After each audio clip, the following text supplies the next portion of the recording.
Alright folks, and welcome back to the Don's channel. I am the Donfather, and I'm now going to be talking about why I like Isaac Butterfield. Who is then Isaac Butterfield? He is an Australian stand-up comedian. He also has a very successful YouTube channel going, which I watch all of his videos. I think he's really good. A lot of people have said, why are you reacting to his videos? All you're doing is reacting to a reaction, which is actually pretty true. Reason why I started reacting to them was because I was asked to, and a lot of my reactions, I never watch the video beforehand, and I also don't really read the description. So if somebody says it's a really good video, you should react to it, I go, right, okay then, and I'll give it a look, and then the reaction that you get is a genuine and an original reaction. But the problem with trying to react to somebody who's reacting is, he's given the reactions that you would probably want to give yourself, so there's very little that you can add to it. So that's why I've decided to talk about why I actually like him.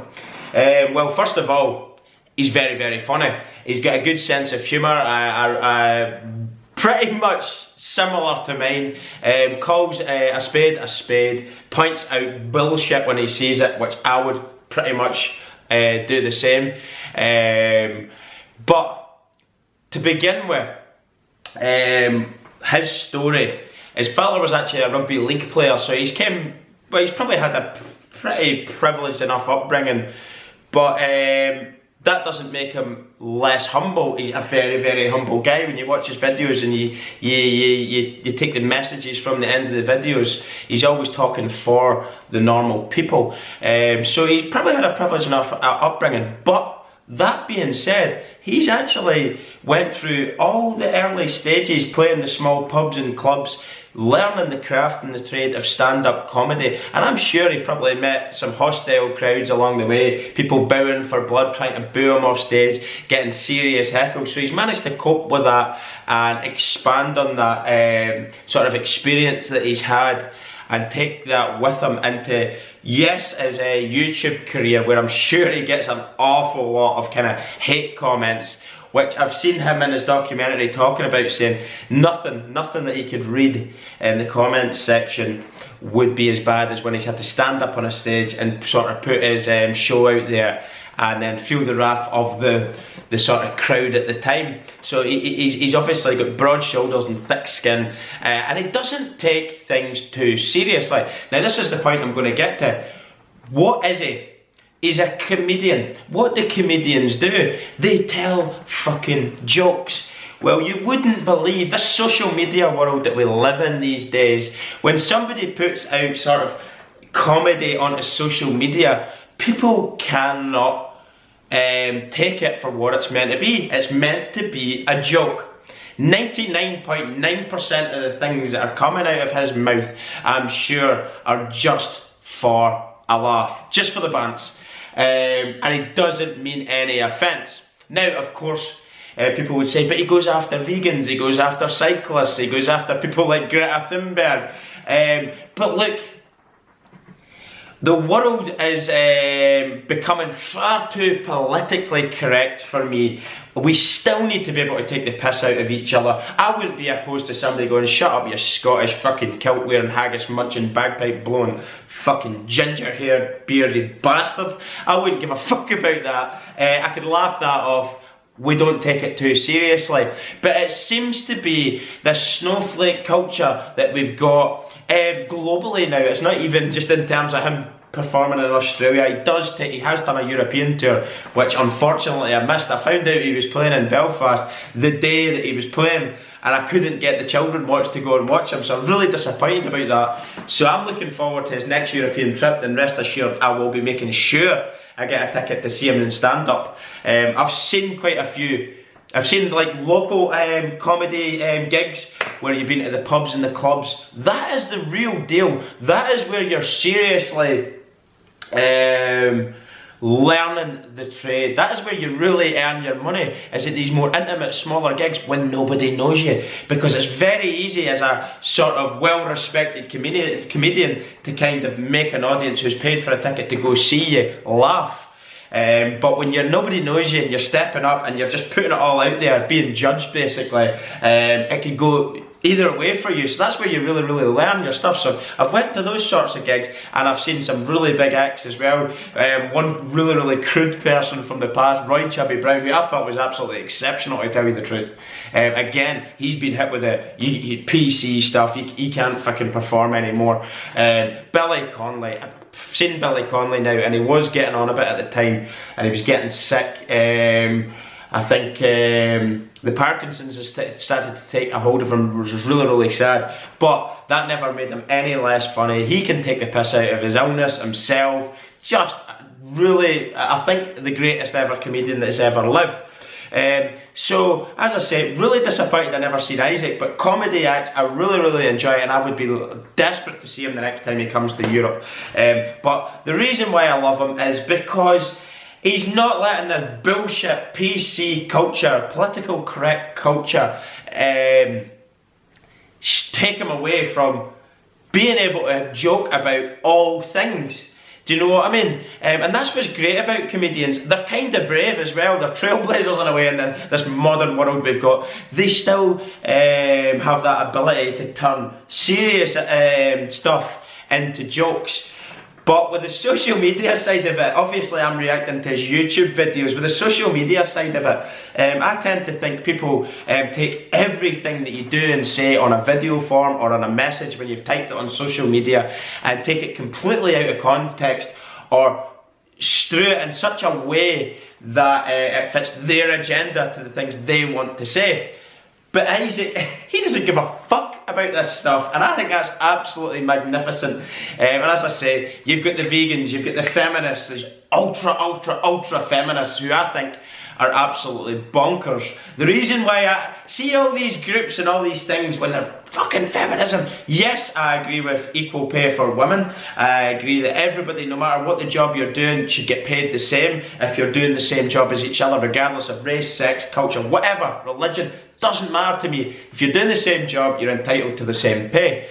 But these ultra uber feminists, I think, are actually sexist to men because a lot of them can't see the wood for the fucking trees. They're saying men are so terrible, these things, blah blah blah. And I'm all for empowering women and giving them a voice. But there's some of these fucking whack jobs, the stuff they do. I mean, I've heard of them fucking making pancakes out of vaginal yeast and eating it to prove a point. No, the only fucking point you're proving there is you're one disgusting bitch.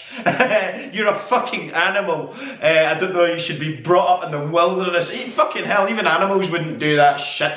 Yes, a dog would lick away at itself, but if I had a choice to get a bath and wash itself, it fucking would. It certainly wouldn't be fucking frying pancakes in a pan with vaginal yeast, smearing themselves in their periods. I mean, this is not fighting for women's rights. This is fucking lunatic material. Open up the fucking mental health fucking hospitals and lock them in and throw away the fucking key. Absolutely insane. And that's what I love about Isaac Butterfield. He makes jokes that everybody's thinking in their head, but in this modern world that we're living in are too afraid to say. And I completely back him on this. I think he should continue doing it. I think it's absolutely magnificent to watch, and it's refreshing to watch. And in some ways, what he's doing on social media, on his YouTube and his Instagram, Facebook, is actually kind of, and as I say, it's very, very brave to stand up in front of an audience and make a crowd laugh. Very brave. I don't know if I'd have the balls to do that. So commend him for being able to do that and being very, very funny in the stuff that he's doing and his observations to day-to-day things. But in some ways, in this modern world, it is braver to put yourself out there on a platform that people can see in the public eye and social media because of these trolls and these people that are willing to twist it, take little snippets of your video and not actually, as I say, completely take the context out of it and then put it out there. And then what you've got is people's minds already made up based on a title that they've read. And it's absolutely mental. So in some ways, I commend him for the fact that yes, these things happen, and he still doesn't give a fuck. Some of his one-liners are fucking great. I've actually decided I'm going to steal one, such as his saying, "Fuck me to the moon." I absolutely love that. and he obviously his Aussie accent, I think he's from Newcastle, which is in New South Wales, in Australia. He's exaggerating a little bit, sort of countrying it up a little bit, and I think it's fucking funny. Fair play to him. He's really worked hard at his channel and his stand-up, and all the rewards that come with that is thoroughly deserved. I know what it's like trying to grow a channel on YouTube. It takes dedication, hard work, investing your own money, your own time. And you know what? You do not know when you put stuff out on YouTube what is actually going to be good and what is going to be bad when you're starting out. So he's found a niche, that's something that he enjoys doing, and in some ways I can really relate to it. On his documentary he talks about suffering from post-traumatic stress disorder down because of, you know, I think he got some sort of epilepsy or something which he hid from his family, and it was making all these things go wrong in his personal life because of hiding it and all the illness that he, you know, that he was experiencing. It led to kind of post-traumatic stress disorder, and in some ways I can imagine him doing his YouTube stuff kind of takes his attention from the sort of negative stuff, the sort of mental health stuff, and gives him something positive to focus on. And I relate to that massively in my own personal life as well. So it's a hobby turned into a job, and he's doing a really good job, and I'll continuously promote his stuff, whether or not I react to reactions. I've had a bit of ridicule from that, but I can assure any Buttsmarn fans that is not intentional. I get given requests for all sorts of things to react to, and I had no knowledge at the start who Isaac Butterfield was, and I thought I was reacting to him talking about 10 reasons not to visit Australia and all these things, why you shouldn't visit Australia, or blah blah blah, whatever the video be. He's doing a reaction. I didn't realise I was reacting to a reaction, so it's kind of a fucking Inception sort of thing, kind of like holding two mirrors up and constantly going down through the fucker. Whoa, it's in a fucking different dimension or some shit. Reaction to a reaction to a reaction. So if anybody wants to react to me reacting to him reacting, feel free, but it's an absolutely insane concept. So yes, if he's not doing reaction ones, I'd be open to reacting to more Isaac Butterfield, but I'd like to encourage anyone who are watching my videos at Isaac Butterfield, to watch the original video too if you haven't, because he's really funny, and he's a down-to-earth, humble guy who works hard, and a spade's a spade. He's just a normal person, and don't take the jokes too seriously. That's the main message I need to put out there. Don't take this shit so personally and so seriously. He's a comedian. Comedians tell jokes. It's a joke. Thanks very much everyone for watching. I felt like I needed to talk about why I like Isaac Butterfield so much, because loads of people have said, why do you like him, blah blah blah, how did you discover him? So I hope this has kind of answered some of those questions that are mentioned in the comments section. A lot of people have said to me, great stuff, it's great seeing a Scotsman enjoying Aussie comic. But obviously Aussies are very funny people, very laid back. They like a drink, they like a party, they like a barbecue, they like their red meats. Sorry vegans, but fucking burgers are awesome. But same as the Scots, we are very similar type people, working class, hard working, play hard, work hard, play hard sort of people, and we don't take shit too seriously, and we love to slag the fuck out of each other. And I think that's why it's so easy to enjoy the likes of Isaac Butterfield, because he ticks those boxes, the things that I like too. Thanks very much for watching anyway. This is the Don's channel. Don't forget to subscribe. I am the Donfather. In fact, just before, check out our social media platforms as well, and follow us there too. Instagram, Facebook, and other ways in which you can help fund and support the channel. That would be absolutely fantastic. And be a good motherfucker. Peace in the Middle East, and woo, toodaloo.